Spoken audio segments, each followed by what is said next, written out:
If you're looking to launch a book, there are a lot of best practices that you need to really put into play to get the best experience when launching your book. Naturally, I wanted to reach out to a good friend of mine, Julie Broad from Book Launchers, because, well, I mean, she founded a company called Book Launchers, and it just so happens she's getting ready to launch her second book that's covering self-publishing called Self Promote and Succeed. By the way, you can get yourself a copy or pre-order it right now when you visit my affiliate link at dalelinks.com/Julie.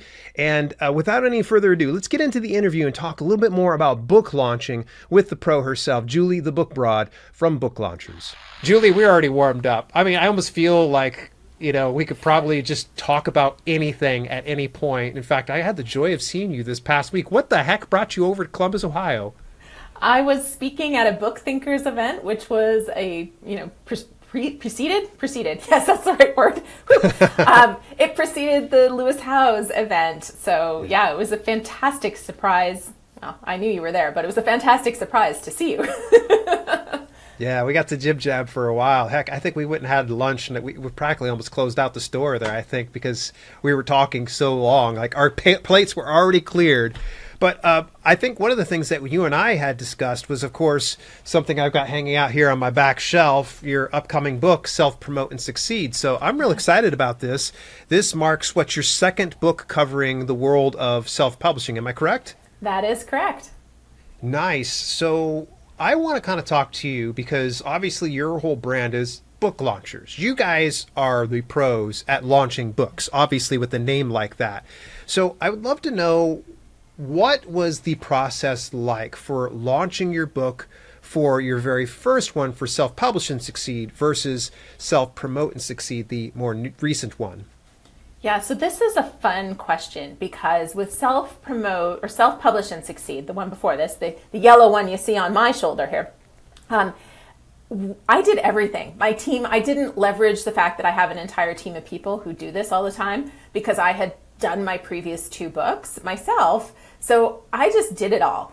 And so this time around, I'm really busy. I'm struggling to get everything done for the launch and everything else I've got going on. I took on too many projects and my team is doing more. But it's funny because they're going, well, you did that last time. You did that last time. We didn't do it. So it's been interesting from a business owner perspective of like, now I'm really asking my team to do a lot more and be more of a client to our company than before. I wasn't a client. I did it myself. So that's one part. But the other thing is, because we're book launchers, I feel pressure to have this big, elaborate launch. And at the same time, it's not really part of my vision or goals or needs at the moment with this book. I think there will come a book. I think I'll probably in 2025, I'm going to launch a book about branding and authors and branding, and I'll probably pursue a bigger launch for that one. But for this one, we're really just trying to get a tool out there into the marketplace that can help authors and help us as we move into some other strategies and other projects that are book marketing focused. So we've got some software we're building, we've got some other things we're working on. And so this is just a tool. And so I have to really temper my like we're book launchers. It has to be big and amazing. The reality is you don't always have time or bandwidth for big, amazing, like all out launches, and you don't always need them. It feels good, but from a business, like overall strategy perspective, you don't always need a massive launch to have the book be a success for what you want it to do. It's so true. It's not like everything lives and dies by that release date. You could still be able to make up the difference in the weeks or months or years after launching that book. Yeah, and I think it's a thing to think about before you bring a book into the world is, what's your bigger picture goal? Like, what does success look like for you? Yeah. And for this book, like, success doesn't look like topping any lists. I mean, that's great, but that's not what the book is for. The book is a tool for my business. And so for that to be successful, I need it to get into readers' hands, but it doesn't have to get into readers' hands through a big, massive launch. I can give away the audiobook for free, which is what I'm fully intending to do. I'm recording the audiobook, and eventually I might put it on ACX. But right now, I'm fully planning on giving it to my YouTube subscribers for free and uploading it on BookFunnel. And if you subscribe to the newsletter, boom, here's the audiobook. So there's lots of bigger picture strategies or tactics that I'm going to use for this book to get it into the hands of the right people for my bigger picture goals. I'd be interested to know that with this one, you're mentioning the audiobook. That's fantastic. That's so awesome. I'm glad that you take advantage of audiobook. Where are you uploading your ebook and your print books, and what type of print books are you putting out? Are you looking at different variations, or is it just sticking to paperback? We'll probably do a hardback just because it's easy now to add that version to your book. But I mean, our focus is always on selling that softcover print and ebooks, and we're doing pre-sale right now through Ingram Spark for the print books, and then the ebooks are pre-sale. We usually use Drafted Digital and KDP for all of our ebook distribution for myself and the clients, because I am using Amazon. There's no, I always smile at people who say, I'm never going to sell my book on Amazon. I'm like, great, the only place you can sell it is on your website then. Right. Because trying to avoid Amazon, like we've tried for some of our clients that did not want to go on Amazon. You really can't avoid Amazon. But it's really hard. That's a whole conversation unto itself. But yeah. So my focus is on the print sales and the ebook sales. Those are going to be on the normal kind of distribution channels. Interesting. I like how you mentioned Drafted Digital, and obviously, I've made it very public. I'm a huge fan of theirs. I have some friends that work over at Drafted Digital, love them. What made you decide to go with Drafted Digital, say, versus going with another aggregate publisher like, well, Smashwords would probably be a bad example since Drafted Digital owns them, but maybe like StreetLib or Publish Drive? Yeah, I've always been drawn to Drafted Digital. I feel like they're constantly pursuing, being better, serving the author community. Those are big things in my books. It's kind of like Findaway Voices. On the audiobook side, I feel like Findaway Voices is always trying to do things to expand their reach and support the indie author community. And so for that reason, I support Findaway Voices with my books. Author Republic, my first book went on Author Republic, my first audiobook, just because I was in Canada and I couldn't actually use Findaway Voices at the time. Things have changed since then. But yeah, I love Drafted Digital. They're always innovative. I mean, even buying StreetLib. StreetLib, is that what you said? Sorry. StreetLib, yeah. Yeah, thank you. For a minute, it didn't. I was thinking Spotify and Findaway. Right. And so it didn't sound right in my head. But yeah, even buying StreetLib and some of the things they're doing, Smashwords, all that stuff. There's just so much innovation in that space. It's exciting. It really is, and it can sometimes be overwhelming. So what I would like to know is, you've really it seems like you have put together quite the plan, because you already have the ebook and paperback up. Could you walk me through, how did you do that? So obviously we can't get pre-orders on KDP, so there's probably another way. So I'd love to know what your thought process is and how you're able to set up the pre-order simultaneously. And do you think the audiobook will also be ready in time for that launch and available on the same page? So we use Ingram Spark for print pre-orders, so that's how we have the print book up. And the ebook, I'm pretty sure it was just uploaded through KDP, but I actually don't even know. This is the beauty of having a team. They did that. They made that happen, so my team did that. I don't actually know how that got worked. I do know that an interesting thing happened where they weren't connected to begin with. And so like there was two separate pages where you went to my page, or the Self-Promote and Succeed page, and you would see the print, but you wouldn't see the ebook. But there was a separate page for it. So we had to write KDP or Amazon and get them connected. So and that happens every once in a while, I think, because I don't know what you think of this. We'll go into the whole theories of what's to come. But we've been seeing a lot of issues with Ingram Spark and pre-orders lately, probably for the last 3 months. I am guessing we're going to see KDP finally offer some sort of print pre-order here pretty soon, because there's been a lot of funky things happening that we didn't used to see with pre-orders. So anyways, who knows? That's just my slight prediction.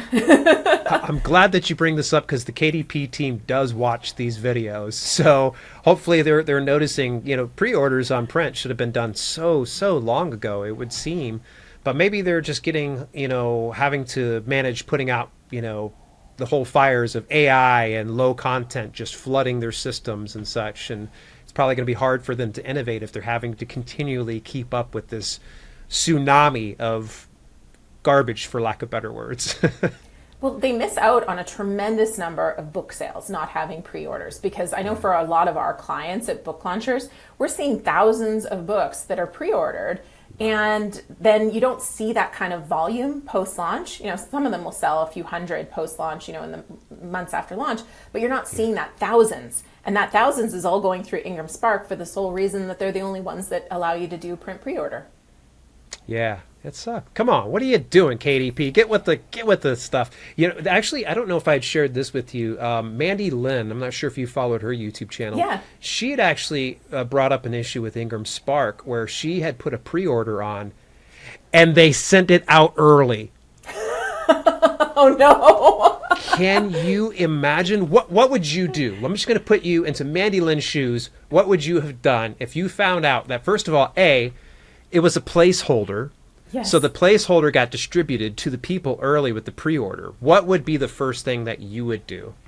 So I honestly would laugh, but that's just at the stage I'm at in my life and my business. Yeah, you're like, it figures. Yeah, I would laugh. But every book that I ever upload, like whenever we upload a version, it always has some sort of a letter on the front of the book that says, like, this is an advanced reader copy. This is not the final version. I would probably, if it was a placeholder, I would have like something in here that says, this is the placeholder. This is not the actual book. And if you get this by some accident, like, email this. So I would say anticipate things are going to go wrong, because they do. And so plan ahead. If you're launching a book and you're freaking out that this might happen to you, just put that letter. You can open up the cover of my book that you've got. There's a in the first page, it says, like, dear reader, this is not the final version of my book. Because yeah, I didn't see that. See? Yeah, so it clearly states, and then it's like, if you please write a review and or post a review, all those those kind of things. Wow. I've always been so paranoid about pre-orders, and this goes back to when I think I probably did my first pre-order in 2016 maybe. I was too scared to put a placeholder. A lot of people are like, oh, you'll be fine so long as you get it in there 4 days ahead, I think it is, or something like that. You'll be okay. I was always too afraid, so I always put the final draft into pre-order, and I still will probably do that to this day because I'm so paranoid of things like that happening and it firing off. But that is so smart. I don't think I've thought about that, but I do know that there have been a number of creators that have mentioned that little tip. So you've got the distribution through KDP and Drafted Digital. Are you considering any other avenues to hit beyond that, or is there anyone that have caught your eye lately that you're like, I want to check them out? No, but I am doing a lot more direct. So I'm not doing Kickstarter. Okay. You and I have talked about Kickstarter a bit, but I'm not going to do Kickstarter. But I already sell self-publish and Succeed. We run ads to a page that has incentives to buy the print book. And so I'm going to do that even heavier with Self-Promote and Succeed. I'll probably start bundling the two books and running ads and selling them direct. And like I said, I'm giving away the audiobook for now, and I may eventually sell it, probably will, just to fill out the page on Amazon, because I am paranoid of scammers when a book is selling well, how they'll be like, oh, there's no audio version, so they'll probably put an audio version up there. Oh, gosh. So, truly, I don't mean to sound negative, but that's just what they do. They're like, oh, there's a gap. It's true. And they could probably take all of your voice stuff from YouTube and just load it over to 11 Labs, and then they can just go ahead and spoof you at that point. Exactly. I've already cloned my voice, and it's pretty darn close. So, I think it would be very easy. So I will put it up on ACX eventually, but my goal is going to be to drive people to join my community and build my platform. And so that's what I'll do with the books. But beyond that, I don't think I'm going to get too fancy. Interesting. So, what do you think is going to be the next step after you get this launched? Like, how are you going to keep this momentum going? I know you already mentioned probably running some ads to like a landing page of some sort. Yeah, that's we already drive a lot of a lot of ad traffic to various pages, and I think that will be one of my big steps for this. And then, like I said, we're building some software pieces, and so in 2024 we'll be driving a lot of traffic to the software, and that will feed the books will feed really beautifully in and around the software. Mm-hmm. So there's lots of bigger picture pieces that we're working on, and of course, it'll be a great piece. I do quite a bit of speaking. I'm looking for more speaking opportunities all the time, and that's a great fit for the books too. And I'll give them to the right people. Again, this is about helping authors, and also growing book launchers. So that's really my focus. That's really cool. Do you think I know you had mentioned possibly launching your next book in 2025 about branding and such. Could you share just a little bit more about that book, and what would you anticipate to make this a quote unquote bigger launch? Because you said it's going to be much more special when you go to do this one. That's my team and I talked about making it more special. Yeah. You know, things change. Who knows? Come 2025, I may change my mind on that. But right now, Yeah. what my plan is, I have a book that I wrote in between my very first book and Self-Publish and Succeed called The New Brand You. I actually think that's my best book. As far as like the content and how it flows and the material, it had a lot of problems. It had a positioning problem. I was trying to use it to kind of bridge the gap between real estate and starting something new, but I didn't actually know what the new thing was. So it doesn't have a clear, it's kind of the perfect example of what not to do. It doesn't have a clear audience. If I would have wrote it for real estate investors, I think it would have crushed, but I didn't because I didn't want it to be for real estate investors. And then it has a bad title, The New Brand You. Nobody remembers it. Nobody can say it. Like it's got quite a few problems. That said, the core of the content I do think is fantastic. Like I do think it's my best book. So I want to rewrite it, taking a lot of the best stuff and reposition it specifically for authors who need a lot of branding support. When you write a nonfiction book, you know, your interviews are as much about you. They're way more about you than they are about the book you've written. And so you have to know your brand and really leverage that brand. So that's what I'm going to do. And I think it would be a fun one to really do a big launch around, because I think it could apply to a bigger audience than just, you know, people self-publishing nonfiction niche books. I think it has potential to appeal to a lot of nonfiction authors. What was your original intent when you had wrote this book and published it? Because I know this is after your real estate book that really just annihilated on Amazon. Yeah. And then you did The New Brand You. And then after that was, of course, Self-Publish and Succeed, which is more recently.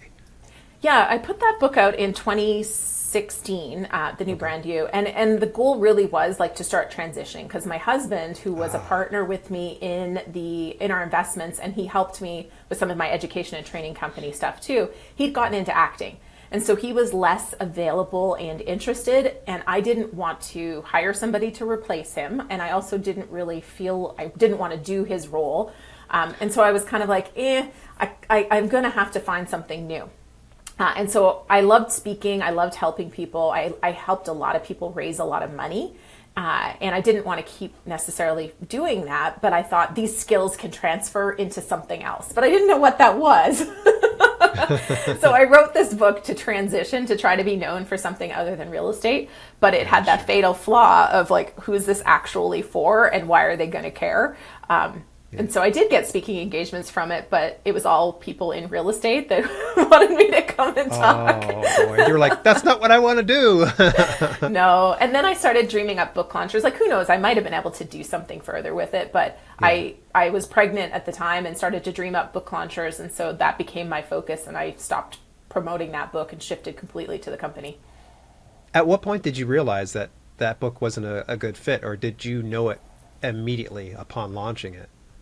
About 12 podcast interviews in, because I did a huge podcast tour to promote the book. I think I had 80 interviews in about a 6-month period. And about 12 podcast interviews in, I realized, the title had a really big problem, because people would be holding it in their hands and still call it The Brand New You instead of The New Brand You. Like they'd be reading it and still read it wrong. And then also all the questions tended to go back to real estate, not necessarily the content in the book. The only real great interview that I had that kind of gave me hope was Jeffrey Gitomer. He's like a sales strategy, like he's got some pretty big books. He and his counterpart interviewed me for their podcast, and they thought they'd turned it off, like, you know, at the end of the interview. And he was asking his co-host, he was like, did you actually read that book? And she was like, yeah, I did. And he goes, how was it? And she's like, oh, actually, there was a lot of great stuff in it. And he was like, oh, and then they realized that they were still on live, and so they cut me off. But like that, imagine if they'd said bad things. But oh my gosh! Shout out to the two podcasters. You know, I know my face would be embarrassed at that point.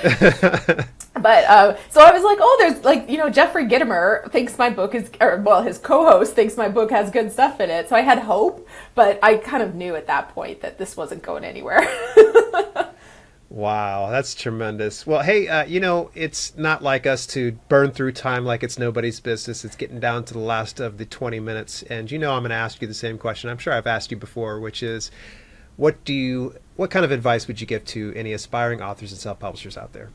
Well, tying it to my book, Self-Promoted Succeed, I would say think about your bigger picture goal. The launch is just one stop on this big, long adventure as an author. So maybe your goal is a big launch, but why? What does success really look like for you? And then think about your strategies and then execute with the tactics that actually get you to the goals that you want for your book. If you mix it up, it's not going to get you where you want to go. You may get book sales, but then you might be wondering why you're not booking speaking engagements or, vice versa. So make sure the tactics and strategy align with your bigger picture goal.